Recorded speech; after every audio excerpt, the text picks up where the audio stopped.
Chapter 6, Schizophrenia, as predicted. It was 1:30 in the morning when a man with a small pointed beard and a white coat entered the reception room of the famous psychiatric clinic that had recently been built outside of Moscow on the banks of the river.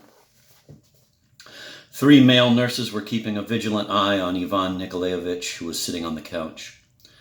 The distraught poet Ryukin was also present. The towels which had been used to tie Ivan Nikolaevich up were lying in a heap on the couch. Ivan Nikolaevich's arms and legs were free. When he saw the man walk in, Ryukin turned pale, coughed, and said in a timid voice, "Hello, doctor."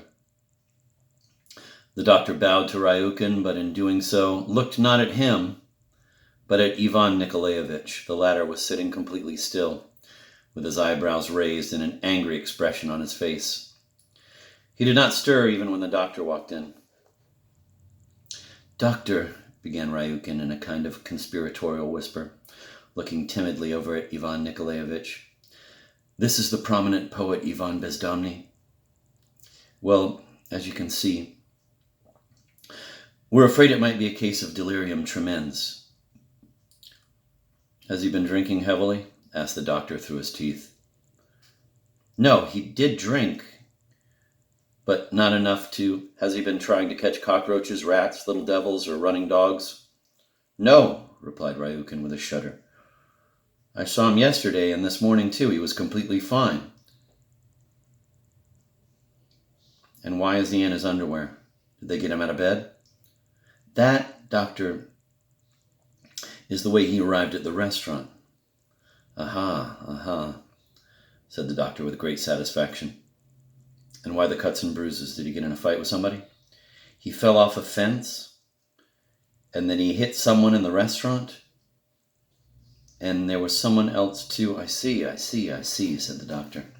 And turning to Ivan, he added, "Hello." "Hello, you wrecker," replied Ivan in a loud, angry voice. Ryukin felt so embarrassed that he could not even look at the polite doctor. But the latter was not in the least offended. He removed his glasses in a practiced, graceful manner, and after lifting the hem of his smock, he put the glasses in the back pocket of his trousers. He then asked Ivan, "How old are you?" "All of you can go to the devil," Ivan bellowed rudely and turned away. "But why are you angry? Have I said something unpleasant to you?" "I'm 23, said Ivan excitedly, "and I'm going to file a complaint against all of you, you in particular, scum," he said, addressing Ryukin separately. "And what is it you wish to complain about?" "That I, a healthy man, was seized and dragged by force to a madhouse," Ivan replied angrily. Here Ryukin took a good look at Ivan and turned cold. There was absolutely no sign of madness in his eyes. They had looked lackluster at Griboyedev, but now their customary clarity had returned. "My goodness," thought Ryukin in fright. "Can it be that he is completely normal? What nonsense this is. Whatever possessed us to drag him here? He's normal. Only his mug's been scratched up." Sitting down on a gleaming white stool, the doctor began calmly, "You happen to be in a clinic, not an asylum, where no one will keep you if it is unnecessary." Ivan Nikolaevich looked mistrustfully out of the corner of his eye, but nonetheless muttered, "The Lord be praised. Finally there's one normal person among all the idiots, chief of whom is that booby and hack Sashka." "Who is this Sashka hack?" inquired the doctor. "He's right here," answered Ivan, pointing a dirty finger in Ryukin's direction. Ryukin flared up in indignation. "That's what I get instead of thanks," he thought bitterly. "All because I was concerned about him. There's a bastard for you." "He has a typical kulak mentality," began Ivan Nikolaevich, who obviously felt an urge to expose Ryukin. "And even worse, a kulak who tries very hard to masquerade as a proletarian. Look at his glum face and compare it to the sonorous verses he concocted for New Year's. Soar and unfurl. Then take a look inside him and see what he's thinking in there. and you'll gasp. And Ivan Nikolaevich let out a sinister laugh. Ryukin was red, breathing heavily and thinking of only one thing. That he had nursed a viper to his breast and shown kindness to someone who turned out to be a vicious enemy when put to the test. And worst of all, there was nothing he could do. You could hardly exchange insults with a madman, could you? "And why were you brought here?" asked the doctor, after he had listened attentively to Bezdomny's accusations. "May they rot in hell, the blockheads. They grabbed me, tied me up in rags, and dragged me off in a truck." "May I ask you why you went to the restaurant in your underwear?" "There's nothing surprising in that," Ivan answered. "I went for a swim in the Moscow River, and someone took my clothes and left me this junk. I couldn't very well walk around Moscow naked.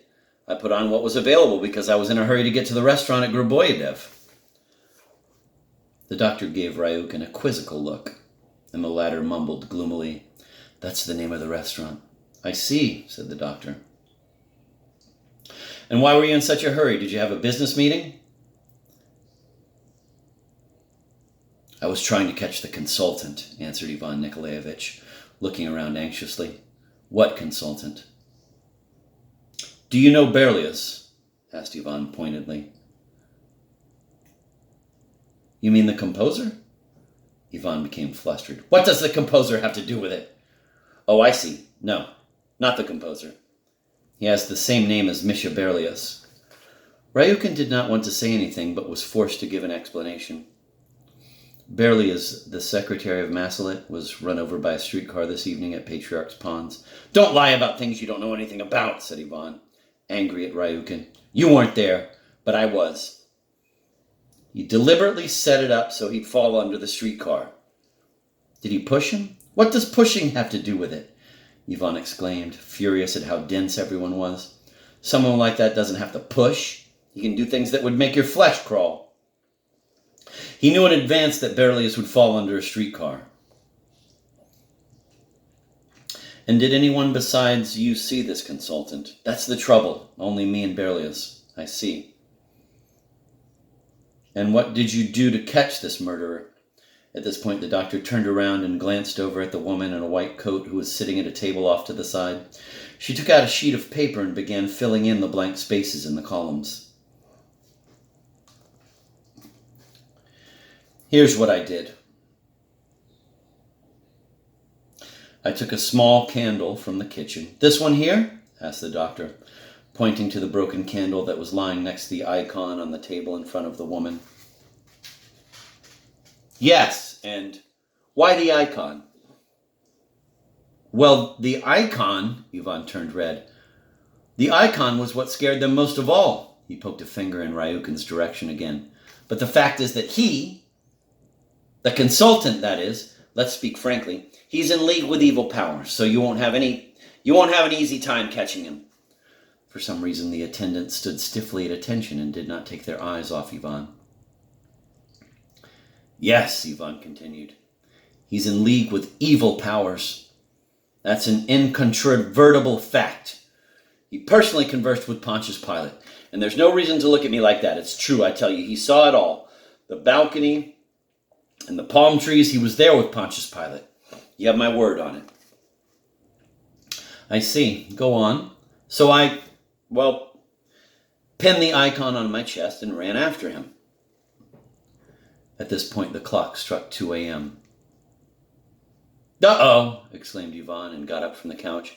"It's 2 a.m. and here I am wasting time talking with you? Excuse me, where's the phone?" "Let him use the phone," the doctor ordered the attendants. Ivan grabbed the receiver while the woman asked Ryukin in a whisper, "Is he married?"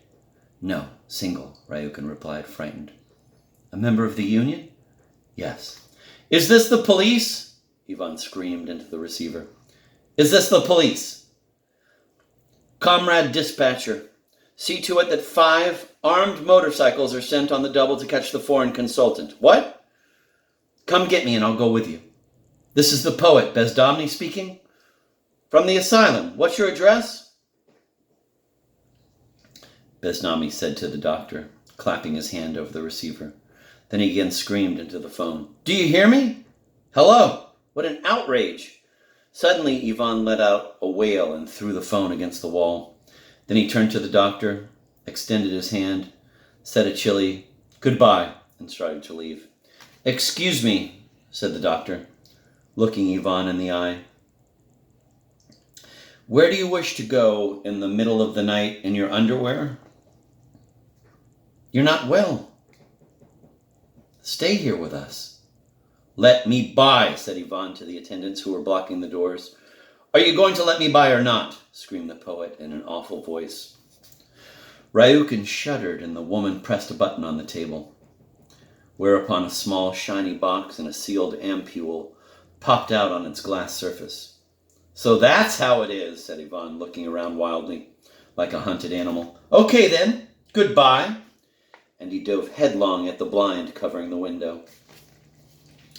A fairly loud crash was heard, but the glass behind the blind didn't even crack, and Ivan was soon thrashing about in the attendant's arms.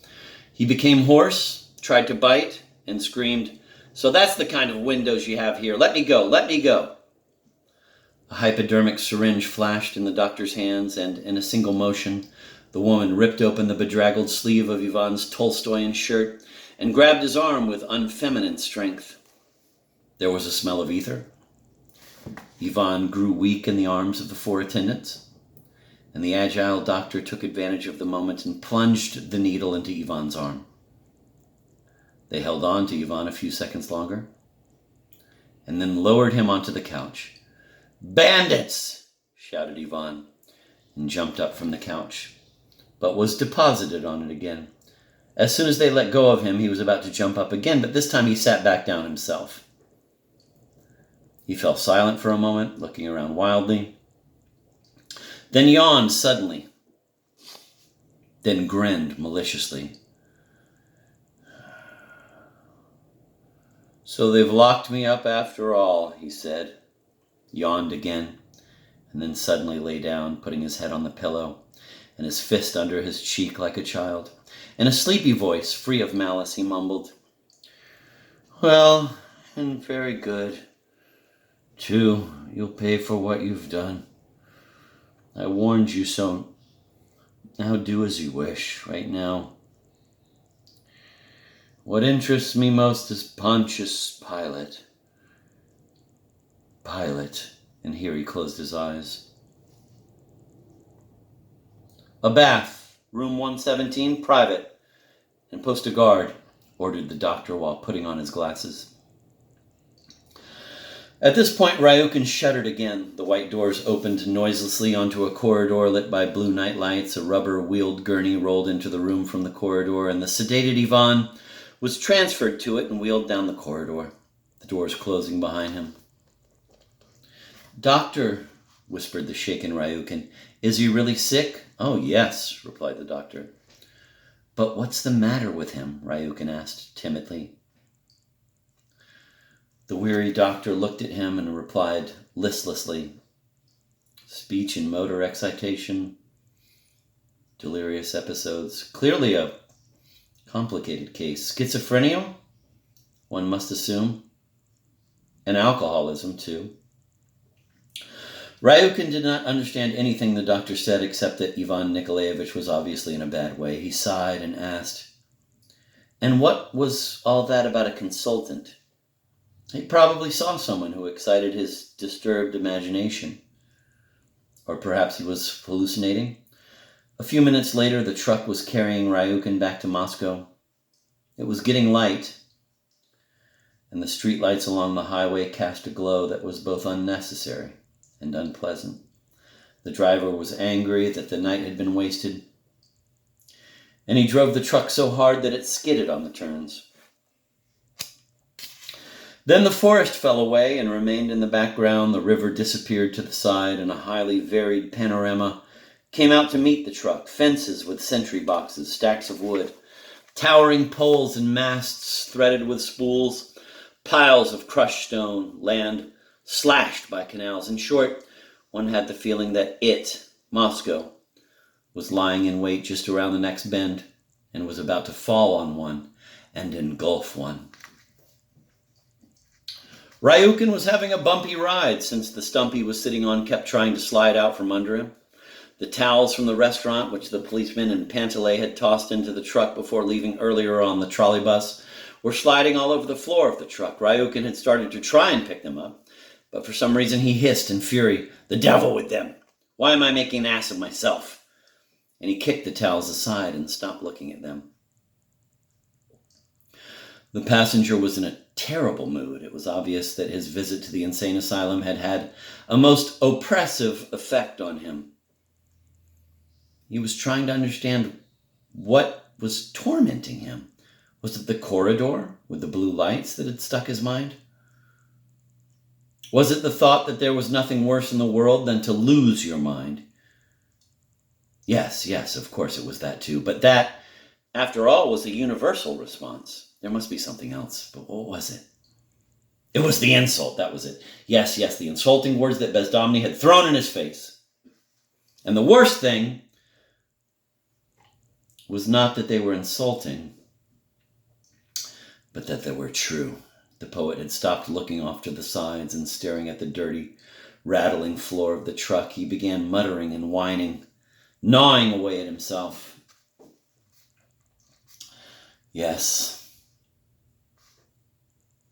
His poetry. He was 32. What did lie ahead? He would go on composing a few poems a year until he was old? Yes, until he was old. What would these poems bring him? Fame? What nonsense. At least don't deceive yourself. Fame never comes to someone who writes bad poetry. But why are my poems bad? It was true what he said. True! Ryukin showed himself no mercy. I don't believe in anything I've ever written. Poisoned by this attack of neurasthenia, the poet gave a lurch at the floor beneath him, stopped shaking. Ryukin raised his head and saw that he had long since arrived in Moscow, and, moreover, that a new day was dawning over the city. That the cloud above was outlined in gold. That his truck was stuck in a column of traffic at the turn onto the boulevard, and that close by there was a metal man on a pedestal, his head slightly bent, looking indifferently at the boulevard.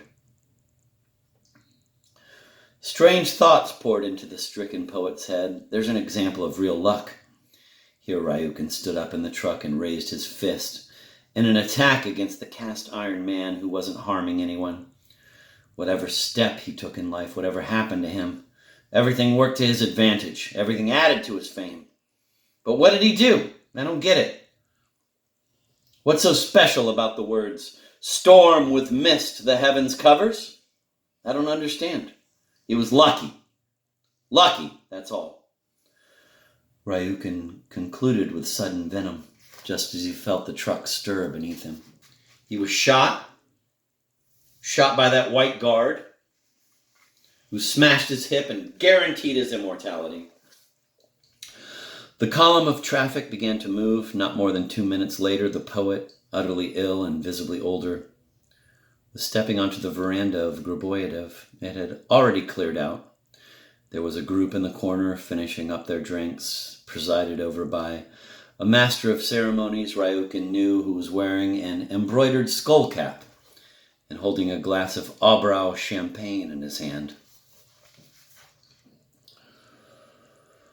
Ryukin, laden with towels, was met politely by Archibald Archibaldovich and immediately relieved of the accursed rags.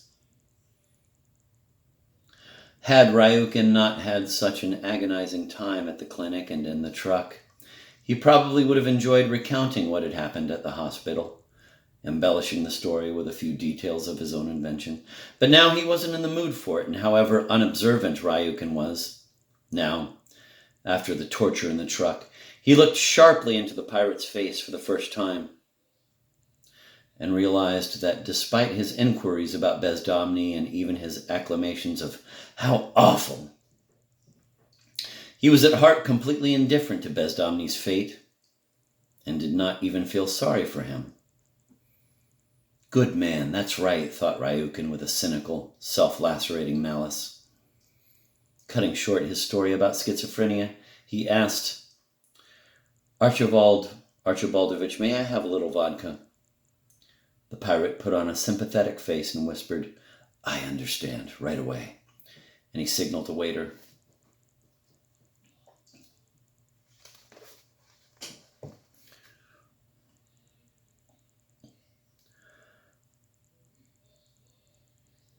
A quarter of an hour later, Ryukin was sitting all by himself, hunched over a plate of carp, downing glass after glass. He was coming to realize and to acknowledge that he could not rectify anything in his life. He could only forget. The poet had wasted his night while others were feasting, and now he realized it could never be brought back. He had only to raise his head from the table lamp up to the sky to realize that the night was gone forever. The waiters were hurriedly pulling the tablecloths off the tables. The cats, nosing about the veranda, had a morning look about them. Day was bearing down on the poet with full force.